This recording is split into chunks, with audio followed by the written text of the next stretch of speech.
السلام علیکم ویورز۔ آج صبح خیردین میرے پاس تھانے میں آیا تھا اور اس نے مجھے حفیظ جٹ کی قبر کے حوالے سے ایک عجیب و غریب کہانی سنائی تھی۔ پہلے تو مجھے اس کی بات کا بالکل یقین نہیں آیا، لیکن جب اس کی سنجیدگی اور اصرار میں کوئی کمی واقع نہیں ہوئی تو میں رات میں قبرستان میں آنے کا وعدہ کر لیا اور اپنے وعدے کے مطابق اس وقت میں اس کے ساتھ تھا۔ خیردین نے مجھے بتایا تھا کہ حفیظ جٹ کی قبر میں سے پچھلی رات اس نے روشنی نکلتی دیکھی ہے۔ اس روشنی کو دیکھ کر وہ بے حد خوفزدہ ہو گیا اور صبح ہوتے ہی وہ میرے پاس دوڑا چلا آیا۔ حسین آباد ضلع لائل پور موجودہ فیصل آباد کا ایک دور دراز قصبہ تھا۔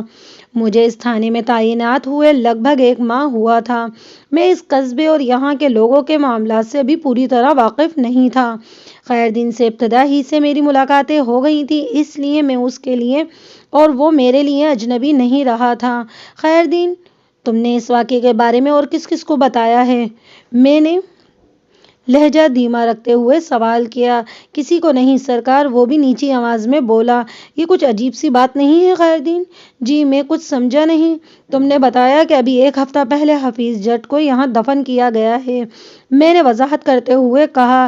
اس کے گھر والے ادھر حسین آباد میں موجود ہیں۔ تم نے اگر حفیظ بٹ کی قبر کے ساتھ کوئی غیر معمولی واقعہ دیکھا تھا تو اصولی اور فطری طور پر تو سب سے پہلے تمہیں وارثوں کو اطلاع دینی چاہیے تھی اور تم میرے پاس دوڑے چلے آئے۔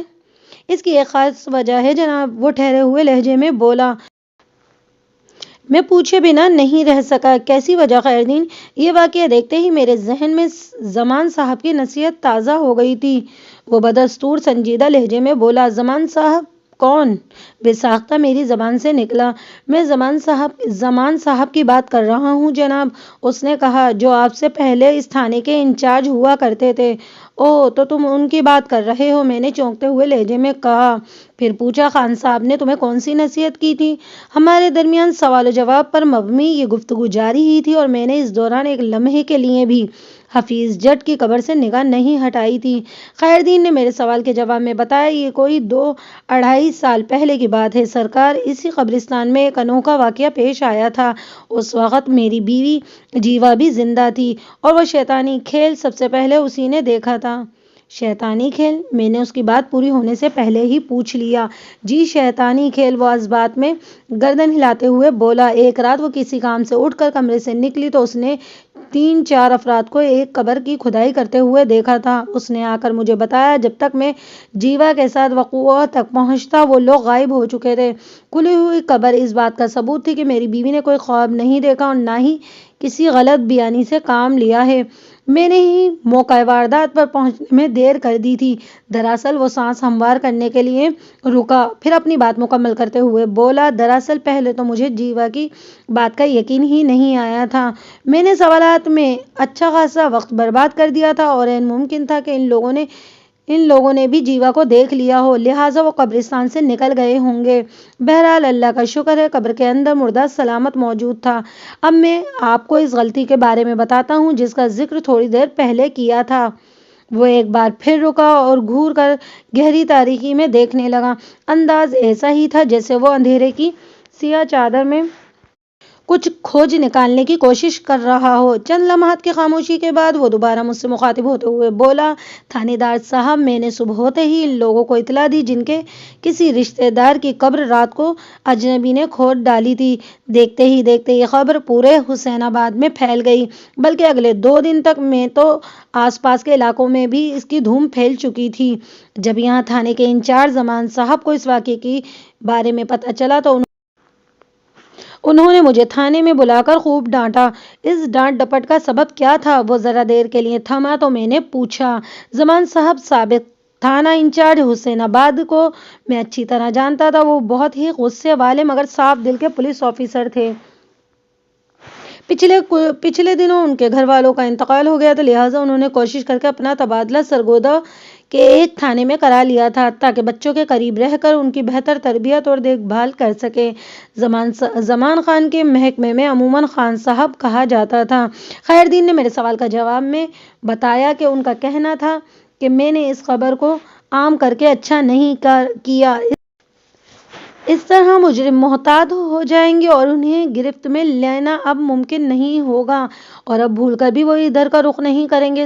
خان صاحب کا خیال تھا کہ اگر میں اس واقعے کے بارے میں صرف انہیں ہی اطلاع دیتا تو آئندہ راتوں میں قبرستان کی نگرانی کر کے ان مجرموں کو پکڑا جا سکتا تھا۔ انہوں نے اس موقع پر مجھے سختی سے ہدایت کی تھی کہ آئندہ کبھی بھی قبرستان کی حدود میں اس نوعیت کی کوئی خفیہ سرگرمی دیکھو تو چپ چاپ تھانے پہنچ کر انہیں اطلاع دو، وہ فیصلہ کریں گے کہ اس کے بعد کیا کرنا ہے۔ اور یقین جانیے کہ زمان صاحب نے بالکل سچ کہا تھا۔ جب بعد میں ان کے حکم پر باقی قبروں کا باریک بینی سے معائنہ کیا گیا تو یہ حیرت انگیز انکشاف ہوا کہ 3 قبروں کو کھود کر بڑی صفائی سے بند کر دیا گیا ہے۔ جب 3 قبروں کا زمان صاحب نے کھدوا کر اپنی نگرانی میں جائزہ لیا تو پتہ چلا ان قبروں میں دفن مردوں کی ہڈیاں غائب تھیں۔ وہ قدرے پرانی قبریں تھیں، لہٰذا ان کے اندر مردوں کے جسم باقی رہنا ممکن نہیں تھا۔ خان صاحب کی نصیحت پر عمل کرتے ہوئے تم نے عقل مندی کا ثبوت دیا ہے خیردین، میں نے سنجیدہ لہجے میں کہا، لیکن ہمیں یہاں بیٹھے ہوئے لگ بھگ آدھا گھنٹہ ہو گیا ہے، مگر اس قبر سے میں نے ابھی تک کوئی روشنی نکلتی ہوئی نہیں دیکھی۔ اور کتنی دیر تک یہاں بٹھاؤ گے؟ تھانے دار صاحب، میں نے صبح تھانے آ کر آپ کے سامنے جو کچھ بیان کیا تھا اس میں ایک لفظ بھی غلط نہیں ہے، وہ وضاحت کرتے ہوئے بولا۔ رات میں نے خود اپنی آنکھوں سے حفیظ بٹ کی قبر سے نیلے رنگ کی روشنی نکلتے دیکھی تھی، لیکن صبح تو تم نے صرف روشنی کا ذکر کیا تھا، میں نے گھور کر اسے دیکھا، نیلا رنگ تم نے ابھی اس میں شامل کیا ہے، یہ کیا ماجرا ہے خیردین؟ شاید میں صبح روشنی کے بارے میں آپ کو بتانا بھول گیا تھا، وہ معذرت خانہ انداز میں بولا۔ وہ روشنی نیلے رنگ کی ہی تھی، جیسے گیس والے چولہے کی آگ کے شعلے نکلتے ہیں۔ اپنی اس الجھن کی سلجھن کے لیے میں نے خیر محمد دین سے پوچھا، تمہاری گھر والی کا انتقال کو کتنا عرصہ ہوا ہے؟ یہی کوئی 1.5-2 سال، اس نے جواب دیا۔ جیوا نے اپنی موت سے کوئی 6-8 ماہ پہلے وہ قبر کھدائی والا واقعہ دیکھا تھا۔ کیا جیوا کی قبر بھی اسی قبرستان میں ہے؟ جی، اس نے اثبات میں گردن ہلائی اور ایک جانب اشارہ کرتے ہوئے بولا، وہ ادھر تیسری قبر جیوا کی ہے۔ کیا تم جیوا کے انتقال کے بعد اس قبرستان میں اکیلے ہی رہ رہے ہو؟ میں نے گہری سنجیدگی سے بولا، جی ہاں۔ وہ میری سنجیدگی پر چونک اٹھا، پھر پوچھا، آپ نے مجھ سے یہ سوال کیوں کیا تھا تھانے دار صاحب؟ میں نے اس کے استفسار پر توجہ نہ دی اور پوچھا، کیا پہلے بھی تمہیں اس قسم کے غیر معمولی منظر نظر آتے رہے ہیں؟ میرا مطلب ہے جیوا کے انتقال کے بعد سے اب تک۔ کہیں آپ یہ تو نہیں سمجھ رہے کہ اس قبرستان میں اکیلے رہتے ہوئے میں کسی ذہنی یا نفسیاتی مرض میں مبتلا ہو گیا ہوں؟ وہ خفگی آمیز لہجے میں بولا، میرا دماغ خراب ہو گیا ہے جو الٹی سیدھی چیزیں دیکھنے لگا ہوں۔ میں نے خیردین گورکن کی آنکھوں میں جھانکتے ہوئے ٹھوس لہجے میں کہا، ایسا ناممکن تو نہیں ہے؟ آپ کو میری بات کا یقین نہیں آیا ہے نا؟ وہ دور تاریخی میں گھورتے ہوئے بولا، اب آپ خود اپنی آنکھوں سے یہ نظارہ بھی دیکھ لیں۔ میں نے خیردین کی نگاہوں کا تعاقب کیا اور آن واحد میری نظر حفیظ جٹ کی قبر تک پہنچ کر ٹھہر گئی۔ خیردین نے مجھ سے غلط بیانی نہیں کی تھی، حفیظ جٹ کی قبر میں سے واقعی نیلی روشنی خارج ہو رہی تھی۔ یہ نیلی روشنی شعاعوں کی شکل میں نہیں بلکہ شعلوں اور لپٹوں کی صورت میں نکل رہی تھی، جیسے اس قبر کے اندر کوئی بھٹی دہک رہی ہے۔ اس منظر نے مجھے حیران کر کے رکھ دیا۔ خیردین کی سرسراتی ہوئی آواز میری سماعت سے ٹکرائی، تھانے دار صاحب، اب تو آپ کو میری بات کا یقین آ گیا ہے نا؟ آنکھوں دیکھی حقیقت پر بے یقینی کا سوال ہی پیدا نہیں ہوتا۔ لیکن میں خیردین کی طرح خوفزدہ نہیں تھا۔ میں نے اپنی جگہ سے کھڑے ہوتے ہوئے کہا، آؤ خیردین، چل کر دیکھتے ہیں یہ کیا ماجرا ہے۔ کیا آپ حفیظ جٹ کی قبر کے قریب جائیں گے؟ وہ سہمی ہوئی آواز میں بولا۔ ظاہر ہے اتنے دور کھڑے ہو کر تو حقیقت سے آگاہی حاصل نہیں ہو سکتی، میں نے معقول لہجے میں کہا۔ ادھر جا کر ہی پتہ چلے گا حفیظ بٹ کی قبر کے ساتھ ایسا کیوں ہو رہا ہے۔ تو کیا میں بھی آپ کے ساتھ چلوں؟ کیوں؟ کیا تمہیں ڈر لگ رہا ہے خیردین؟ میں نے پوچھا۔ پتہ نہیں جناب، یہ کیسا چکر ہے؟ وہ بدستور سہمی ہوئی آواز میں بولا، یہ کوئی خطرناک معاملہ بھی ہو سکتا ہے، آپ میری بات سمجھ رہے ہیں نا؟ میں نے بڑی حد تک اس کے ذہن کو پڑھ لیا تھا، لیکن پھر بھی پوچھ لیا، کیسا خطرناک چکر خیردین؟ مثلاً کوئی ہوائی چکر، کوئی نادیدہ مخلوق؟ وہ جھرجھری لے کر بولا، شاید تمہارا اشارہ جن یا بھوت کی طرف ہے۔ جی تھانے دار صاحب، یہ چیزیں وجود تو رکھتی ہیں نا؟ وہ گھبراہٹ آمیز لہجے میں بولا، کل جب میں نے یہ منظر دیکھا تو میں آگے نہیں آیا تھا، اپنے کوارٹر کے دروازے پر ہی کھڑا رہا تھا۔ قبرستان کے ایک کونے میں گورکن کی رہائش کے لیے ایک کمرہ بنا ہوا تھا۔ خیردین نے اس کوارٹر کا ذکر کیا تھا۔ میں نے اس کی سہمی ہوئی حالت کے پیش نظر کہا، خیردین اگر تمہیں ڈر لگ رہا ہے تو تم اپنے کوارٹر میں جا کر آرام کرو، میں خود ہی جا کر دیکھ لیتا ہوں حفیظ جٹ کی قبر کے ساتھ کیا معاملہ ہے۔ تو آپ کو ڈر نہیں لگ رہا؟ وہ بے یقینی سے مجھے دیکھنے لگا۔ ڈر اور خوف کو جوتا بنا کر میں اپنے پاؤں میں پہنتا ہوں خیردین، میں نے حفیظ جٹ کی قبر کی جانب قدم اٹھاتے ہوئے کہا۔ اگر میں جنوں، بھوتوں اور چڑیلوں سے ڈرنے لگا تو پھر ہو گئی تھانے داری۔ میں نے لمحاتی توقف کر کے گہری سانس لی اور پھر اضافہ کرتے ہوئے کہا، پولیس ڈپارٹمنٹ کسی اوکلی کی مانند ہے، جب اس میں سر دے دیے تو پھر ڈنڈوں سے کیا ڈرنا۔ آپ تو بہت بہادر پولیس آفیسر ہیں۔ وہ مجھے ستائشی نظروں سے دیکھنے لگا۔ تم بھی کچھ کم دلیر نہیں ہو خیردین، میں نے اس کی کلائی پکڑتے ہوئے کہا، آؤ میرے ساتھ۔ بادل ناخواستہ وہ میرے ساتھ چل پڑا۔ چند سیکنڈ یا زیادہ سے زیادہ 1 منٹ کے بعد ہم حفیظ جٹ کی قبر پر تھے۔ ہمارے وہاں پہنچتے ہی ایک عجیب واقعہ ہوا، اور وہ یہ کہ وہ نیلی آگ دھیمے ہوتے ہوتے بجھ گئی۔ اب وہ ایک عام اور نارمل قبر نظر آ رہی تھی۔ مجھے اچھی طرح یاد ہے جب ہم حفیظ بٹ کی قبر کے قریب پہنچ رہے تھے تو میں نے کسی انسان کے کرہانے کی آواز بھی سنی تھی، جیسے کوئی شخص انتہائی اذیت کے عالم میں داد فریاد کر رہا ہو۔ لیکن جیسے ہی ہم قبر پر پہنچے یہ آواز بھی آنا بند ہو گئی، اور اس کے ساتھ ہی وہ نیلی آگ بھی دیکھتے ہی دیکھتے غائب ہو گئی۔ اس حیرت انگیز صورتحال کے پیش نظر میرے ذہن میں جو پہلا خیال آیا وہ تھا کہ عذاب قبر۔ میں نے اپنے خیالات سے جب خیردین کو آگاہ کیا تو وہ عجیب سے لہجے میں بولا، تھانے دار صاحب، اس قبرستان میں نیک و بد ہر قسم کے انسان کے جنازے لائے جاتے ہیں۔ میں نے کبھی کسی قبر کے ساتھ ایسا واقعہ ہوتے نہیں دیکھا۔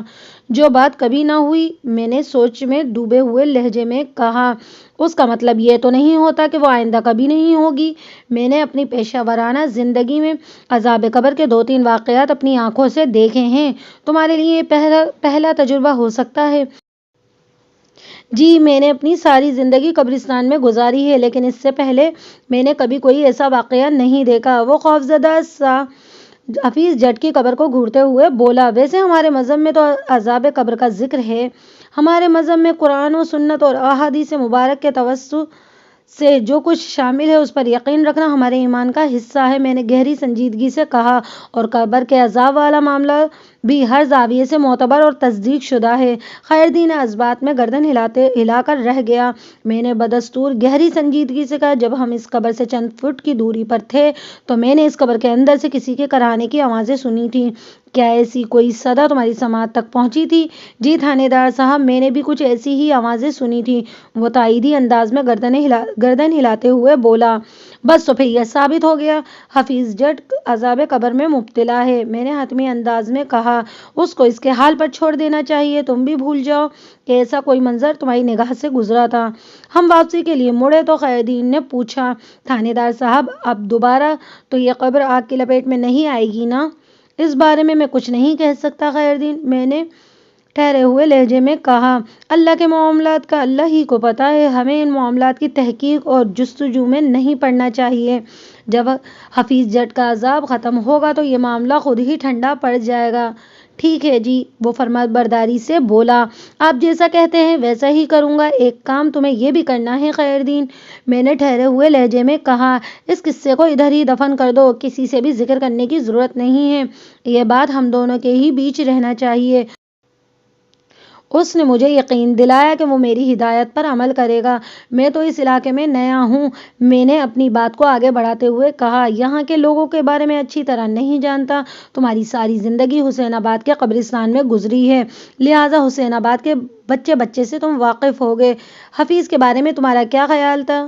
جی، میں کچھ سمجھا نہیں، وہ سوالیہ نظروں سے مجھے دیکھتے ہوئے بولا، مطلب یہ کہ اس بندے کے اعمال اور کردار کیسا تھا؟ میں نے وضاحت کرتے ہوئے کہا، اگر مرنے کے بعد یہ عذاب قبر میں مبتلا ہے تو یقیناً اس سے زندگی میں کوئی بڑا گناہ ہوا ہوگا۔ ایسا تو کوئی بات نہیں ہے جناب عالی، وہ پریشان نظروں سے مجھے دیکھتے ہوئے بولا، حفیظ جٹ تو بہت ہی نیک اور شریف انسان تھا، نماز روزے کا پابند تھا اور عبادت گزار بھی تھا۔ حسین آباد میں